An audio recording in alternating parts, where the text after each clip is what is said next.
Hello everyone, welcome back to part 8 of our AI 102 question series. So before we start with the question number 61, I want to answer some of your comments because those going to help others as well. So I'm getting very good comments from your side. Thank you for all your support you guys are providing.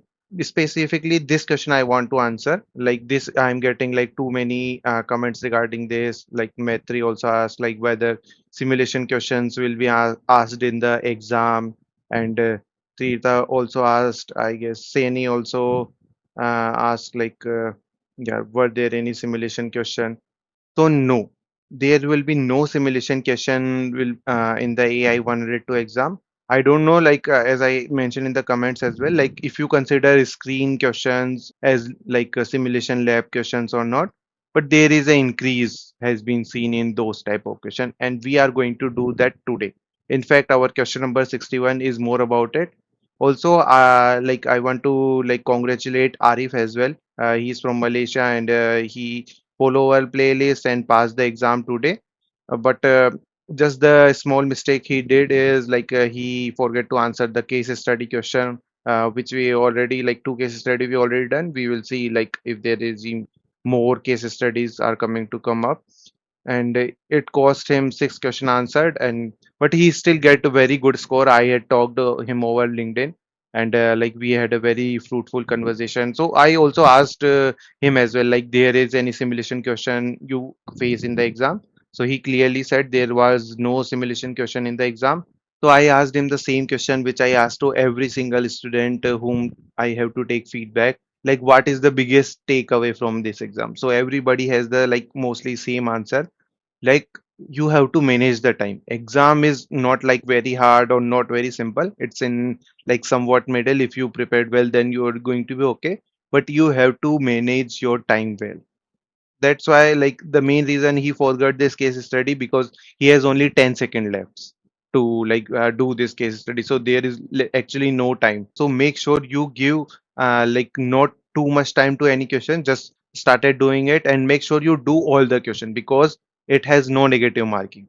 So as more and more question you do, there is more chances of you getting pass, and especially with the good score. So let's start with the question number 61. In Azure OpenAI Studio, you are prototyping a chatbot by using the chat playground. You need to configure the chatbot to meet the following requirement. What is our requirement? You have to reduce the repetition of word in the conversation. Okay, means if your chatbot is answering something, it should not have the like same word repeated again and again. Okay, which parameter should you modify? Okay, basically the question is asking which parameter controls the repetition of word in your conversation, and so we can modify it like by the increasing it or decreasing it, what parameter we should choose to modify. And also the screen of chat playground of Azure OpenAI Studio has been given, and here are all the parameters which you can select in the chat playground has been given. So what parameter you need to modify to reduce the repetition of word in the conversation which you are having with your chatbot. So first option is temperature. What does temperature control? It controls the randomness in the answer of your chatbot. Okay. It basically controls how creative your responses can be. Okay. If you lower the temperature, like if you decrease it way down, then your responses of chatbot will become more predictable and consistent. Okay, every time if you ask something, it will give you a same answer. Even if you ask say, like a random answer, suppose which ice cream flavor you will suggest. So if it suggests chocolate, then if you ask it again, it will again give you like chocolate. Every time it will give you chocolate if you like decrease it way down it to temperature, because it like lowers down the randomness in your answer and become more consistent. While if you increase it way higher, then what will become? Your answer will become more creative or more like imaginative or varied from the like general answer. Okay. Suppose if you ask like if the temperature is high and you ask your chatbot, okay, which ice cream flavor you would you suggest me?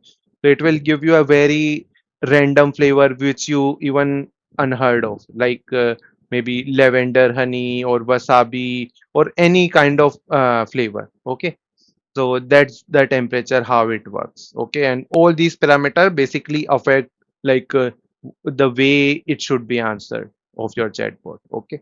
Next is frequency penalty.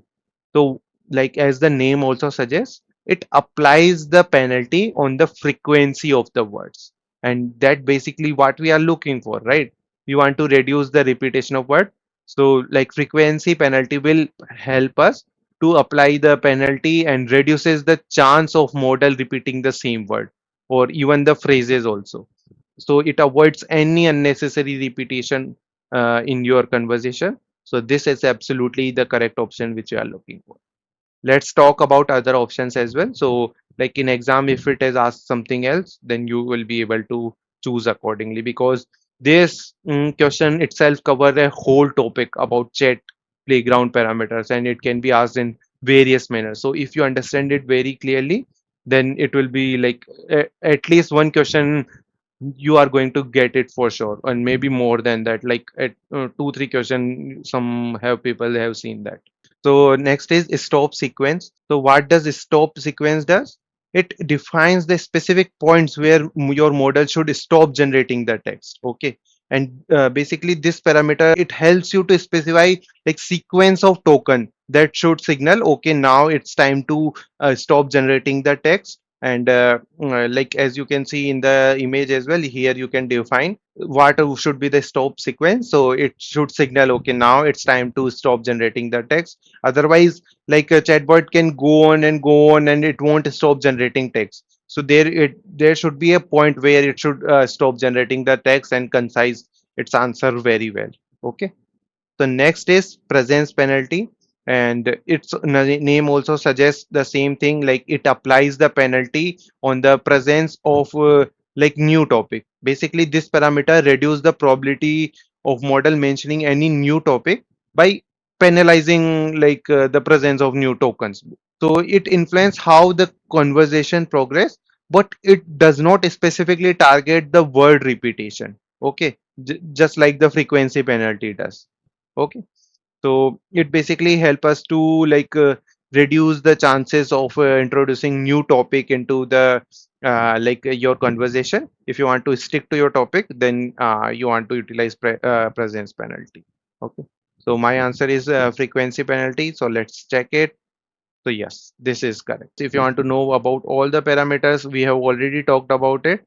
So let's talk about the temperature. We have talked about it, frequency penalty, presence penalty.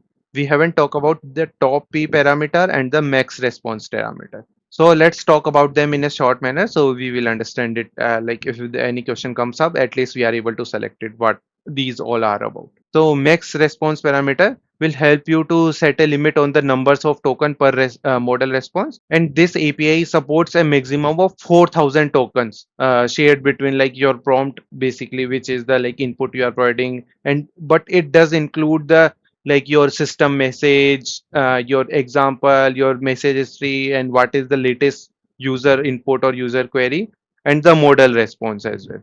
Okay, so its maximum limit is 4,000 tokens, and one token is basically equals to like 4 characters of English text. So this is how like OpenAI calculates the token. Okay. And next is top P. So what top P is basically representing the top probabilities. So similar to temperature, this control the randomness, but it utilizes a different method. And also you also try to adjust temperature or either top P. You should not like conflict both of them and increase or decrease both of them to like introduce randomness in your answer. Either choose temperature or top P. Like this is a best practice. Okay, why I am saying so? Because the reason how top P works. So what does, if you increase or decrease top P, what it is modifying? It modifies the same randomness, but it actually takes the top probabilities. Suppose if I ask what would the ice cream flavor you want to suggest me, so it will take only the top priorities. If I increase it to the highest, so what it will does, it will reduce the like randomness. So it will take only 2 3 flavors into consideration, which are very popular, like chocolate is there, vanilla is there, or maybe butterscotch or strawberry is there.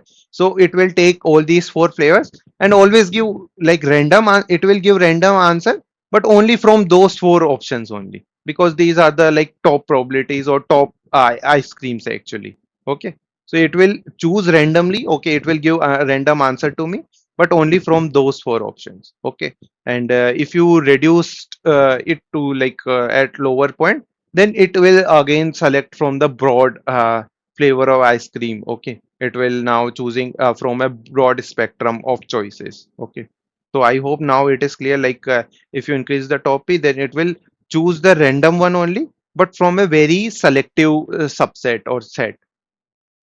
Okay. I hope now it is clear. If you still have any doubt, let me know in the comments. I will make a separate video explaining all these parameters one by one. So let's move ahead to the next question.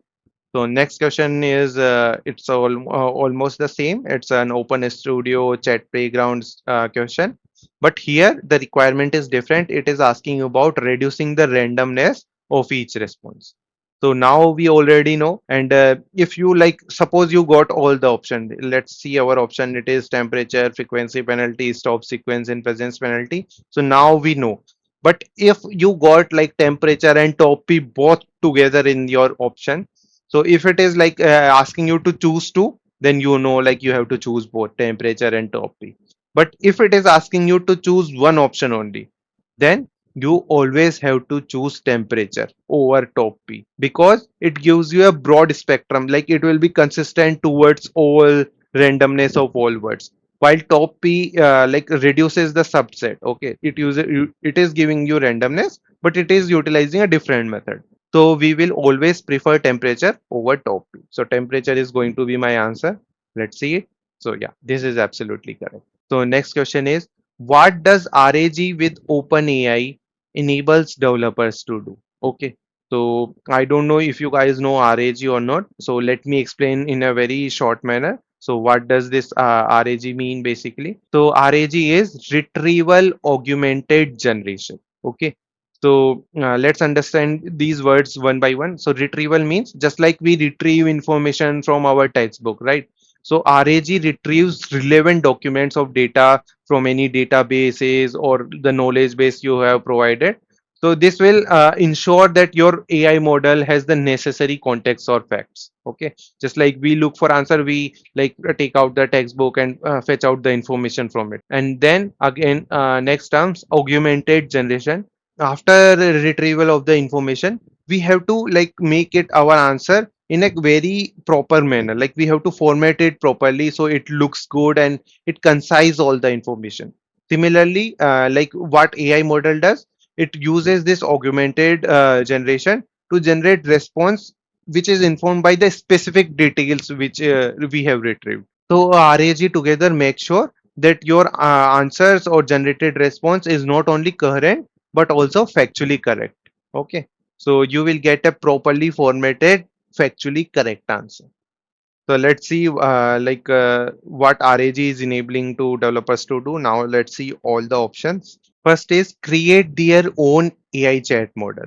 Okay, so does it help? Yeah, but it is even without RAG also we can create our AI chat model. It does not require specifically like RAG to do that. So as of now, I am not going to choose it, but if I don't found any relevant option, then I'm going to choose it.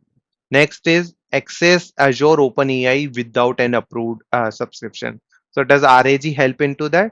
No. You basically even you cannot access Azure OpenAI without any approved subscription. So this is not at all possible. Okay. Last option is use supported AI chat model that can reference specific sources of data. Yes. So that's what we are talk about. Like Azure OpenAI on your data basically allows developer to use this supported AI chat model which can refer to the specific sources. Like you can refer to specific, just like we can refer to specific textbook and retrieve information from it. Similarly, RAG will allow you to do that. Okay. So let's select the last option and check it. So yes, this is absolutely correct. You have an Azure subscription, you need to build an app that will compare documents for semantic similarity. So semantic basically means meaningful similarity. The solution must meet the following requirements. What are the requirements? First is return the numeric vectors that represent the document of each document. Okay, we have to return the numeric vectors, and we have to minimize the development effort. So these are our requirements. Which Azure OpenAI model should you use? So this is a very important question, and this also clears like many topics in just one question. Just like previous questions clears all the topics related to parameters. This is going to clear a lot of topics for you. So make sure you put attention to this. So like first talk about the GPT 3.5. So what is this? So as many of you might aware, like it is utilized by ChatGPT previously. Now ChatGPT is utilizing GPT-4 models. So GPT 3.5 models can generate natural language and can complete the code based on the natural language prompts. Okay, when you ask something in natural language to that bot, it can generate and give the response back and in the natural language, as well as it can do the code completion as well. And in particular, specifically these GPT-3 from GPT 3.5 turbo models, they are specifically designed and optimized for the chat-based interaction and works well in like almost all generative AI scenarios.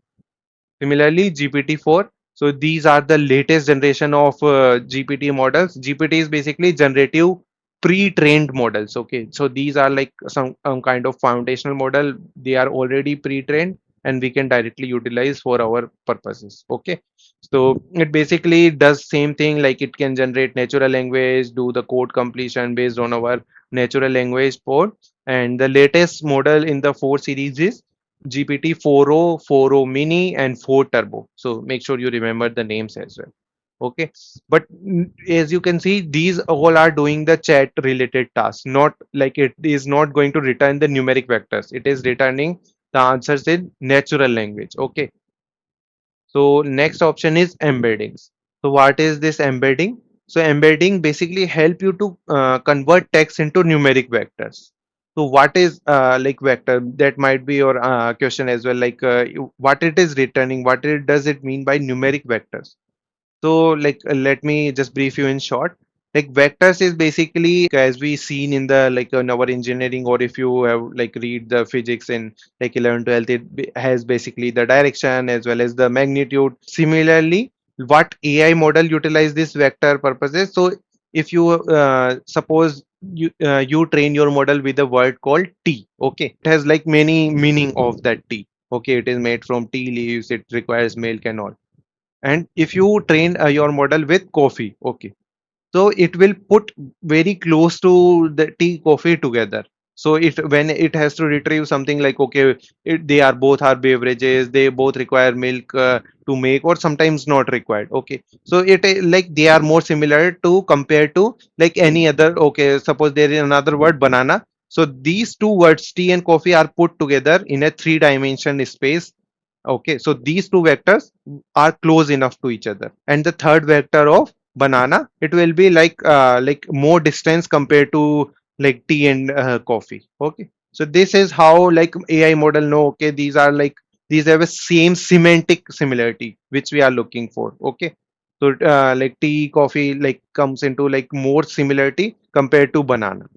Okay, so this is how even like tea and coffee are totally different. They have don't have same meaning. They don't have anything, but they have a meaningful similarity in between them. Like car or automobile, you can also like do same kind of thing. So their vectors will more close together in compared to any other thing. If you have you have any person, so car and automobile have more semantic similarity between them compared to any person. So it can be utilized in scenarios when you have to compare the text sources for similarity. Okay.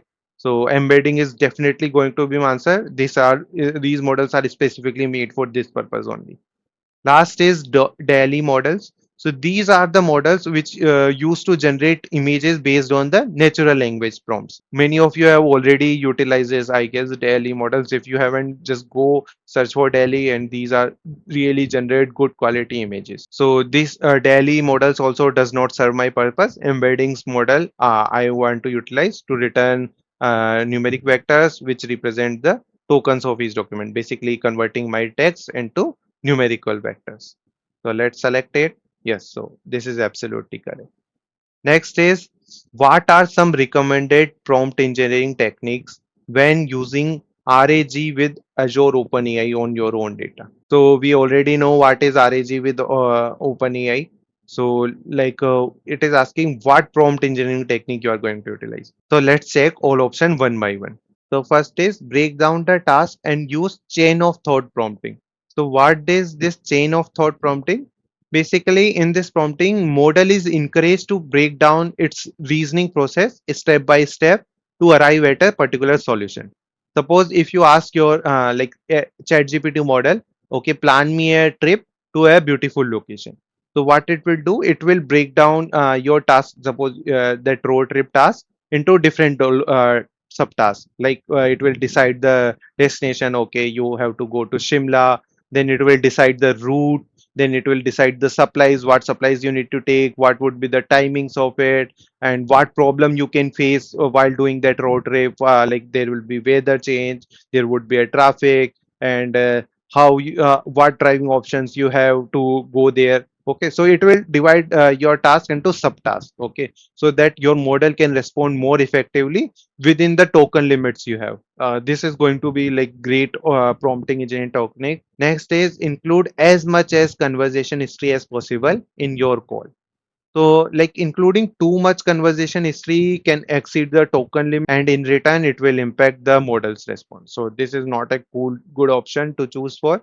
Next is use a single long prompt to provide all necessary information.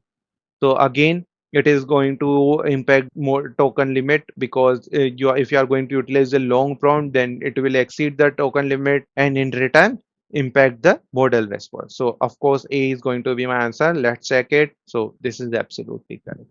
So let's come to the next question. What Azure OpenAI based model can you deploy to assess the abilities of ChatGPT? So our options are Text DaVinci 003, GPT 3.5 Turbo, or Text Embedding ADA 00T. So even though it looks like a very simple question, okay, ChatGPT, here is our GPT model, so I'm going to select it, and this is going to be right answer. Of course, this is a right. But here I want to explain a very important topic which generally comes in exam as well. So the difference between completion and chat completion models.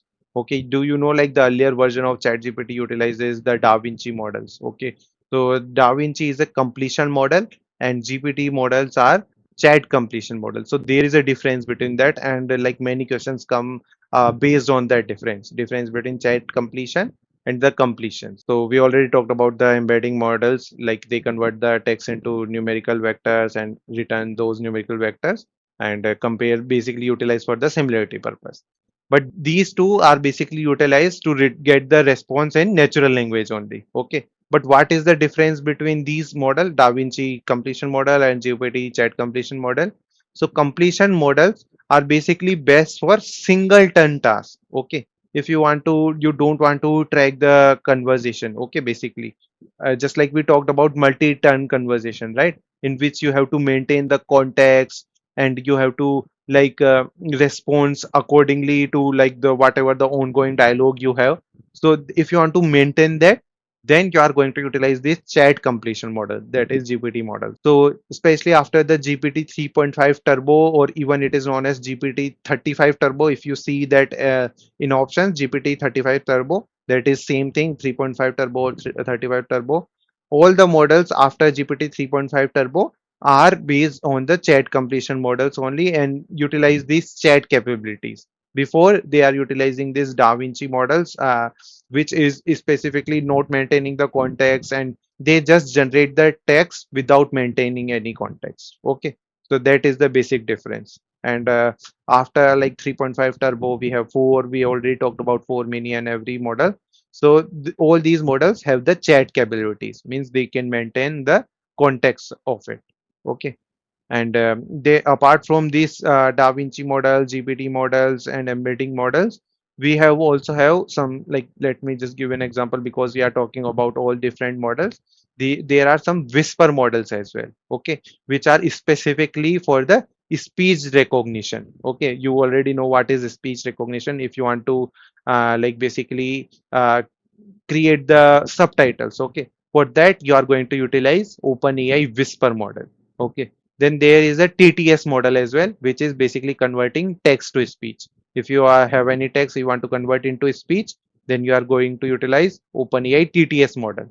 And if you, vice versa, if you have to convert speech into text, then you are going to utilize Whisper. Okay. And text embedding, we already talked about it. And then there is a DALI model, which basically used to convert text to image. So GPT 3.5 Turbo is going to be my answer. Let's select it. So yes, this is absolutely correct. Let's come to the next question. So this is a code-based question.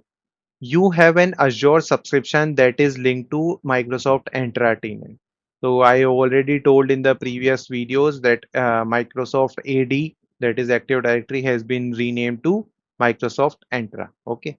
So the subscription ID, that means this is a very latest question. That is for sure. Okay. So the subscription ID is something something, and the tenant ID is something something, and the subscription contain an Azure OpenAI resource named OpenAI 1. Okay, we have a OpenAI resource that has primary key of something API key we have. Then OpenAI 1, that is our OpenAI resource, has a deployment name embedding ones that uses the text embedding model ADA 002 model. You need to query OpenAI and retrieve embeddings for the text input. How should you complete blank one of the code? So we have already done this question. In fact, if you put attention clearly, like even though language is totally different from this question, but we have done exact same concept question previously also in the like very first 2 3 videos. Let me know the question number in the comments if you know like what question I am talking about. Let me know like what question number 67 is similar to what question number in the comments. Okay, but we are going to discuss about it. So then there is a code given. Okay, there is an endpoint. It has like URI. Then we have to provide the key credential, and then there is a blank, and we have to fill it. Okay. Then there is an like OpenAI client, AI client we have created where we have endpoints and credentials. Then we are basically inputting the text string which we want to convert into like numerical vectors, then we are returning the value and get the embeddings, and then there is another blank. So probably the next question would be talking about the blank too. Yes, it is talking about the blank too. So we have to figure out both the blanks, like which blank what should come in these blanks. Okay, so our options is basically first is like subscription ID, second it is given tenant ID, and last one it is API key. So what should come here in the Azure key credential? So as I talked, if you put a proper attention to our videos, you already know what is going to be answer. Yeah, I will explain it, but I will not provide you the question number. You just provide me in the comments like what question number 67 is similar to which question number. Okay, so I will know like you guys properly following it or not. So let me know in the comments. Like, do we have to put subscription ID here in Azure Key Credential? So no, subscription ID is uniquely used to identify subscription within Azure. It is not used as a credential or for the deployment identification, specifically when you are querying the Azure OpenAI. Okay, so this ID should not be used to authenticate the client or specify any deployment which you are specifying here. Next is do we have to put the tenant ID, intra tenant ID? So no, this is specifically associated with Azure AD or Microsoft Entra within the particular subscription which we are working on. And basically this is related to IAM, identity and access management, does not has any relation with the like API credential or to deploy your endpoints. So last option is the API key. Yes, this is the absolutely correct answer because this is specifically for our Azure OpenAI resource and this is its particular primary API key. So we have to provide the API key which is specifically built for this purpose for our OpenAI resource OpenAI 1, and this should generally be used to authenticate our OpenAI client via Azure key credential in our blank one. Okay, so let's check it. So yes, this is absolutely correct. And what about the blank 2? So here we have to like return, get the value, basically get the numerical vector. So what we need to provide here, we already provide the input string. So what should we, apart from that, we have to provide it? We have to provide the deployment name. Okay, so both of the questions we have already seen it, but with a totally different language. Okay, so what is our deployment name? That is embedding one. So this is going to be my answer. So you may have like questions like why only embedding one? Because this is the name of the deployment which you are using to like generate the embeddings, right? This is the like our deployment name. Some may people may have confusion why we are not utilizing the model name. So model name it utilized by the deployment. Okay, but when you have to do API calls like this get embeddings, you have to utilize the deployment name, because sometimes what you do in the back end of the deployment, when you configure your deployment, you sometimes change your model. Okay, so it does not affect the deployment name and specifically your API calls in the center. Okay, so your API calls will be unaffected by the change of the model. So that's why we utilize the deployment name here, not the model name itself. Okay, so embedding one is going to be our answer. So this is absolutely correct. Let's come to the next question. Which Azure AI Studio Playground is able to support conversation in message out conversation? So this is a straight theoretical question.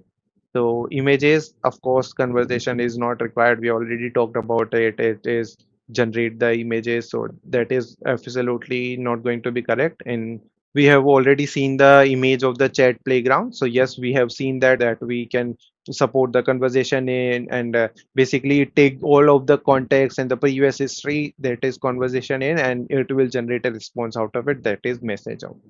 Bot can also do it if it is in the backend, it is to any chat model. But specifically, if you are asking, then chat is the perfect answer. Okay, you have to choose the most appropriate option. So the answer is chat. So this is absolutely correct. So let's come to the next question. What is the recommended way to add data when using OpenAI on your data? Okay. So first option is using any data source option available for Azure OpenAI on your data. So here it is asking for the recommended way, and using any data source option available is not going to provide the optimum result. Okay. If you utilize any data source without any proper configuration, it will lead to the suboptimal outcomes. Okay. So let's see the next option. Using Azure AI Studio to create the search resource and index. Okay, so this is absolutely correct answer. Whenever you have to add data, you first utilize the Azure AI Studio, which helps you to do the chunking. So what is this chunking? It's a powerful memory technique which helps you to organize and process information like whatever data we has. It will help us to organize it better and process it better, which make us easier to remember, and when we have to retrieve it, our chat models or any model has to retrieve it, it will be much more easier. Okay, so and also making inserting into index, which in turn yield to the better response. Okay, so this is absolutely correct. Always whenever you have to add your own data, you should always utilize the search resource and index it. Okay, next is connecting to files in a storage account without using Azure AI Studio. Okay, so as I already said, if you directly connect it to the storage account, it will not do the necessary indexing and structuring which Azure AI Studio has to offer. Okay, so basically here they want to know the features of Azure AI Studio in this question, because it offers all these necessary indexing and structuring features. And without proper indexing, the data which you want to retrieve might not be able to retrieve and process as effectively as you could do through using Azure AI Studio. Okay, so this is absolutely correct. B is the correct answer. Let's go for it. Yes, this is absolutely correct. So let's move to the next question. So next question is for you guys. Pause the video, read the question thoroughly, see all the options, and let me know the correct answer in the comments with proper explanation. Okay, I will give heart to the proper explanation answer, and we'll discuss this in the next video. I hope you subscribe the channel till now, and make sure you like this video, and let me know in the comments if you have any specific requirements regarding this exam. And yeah, all the best for your exam.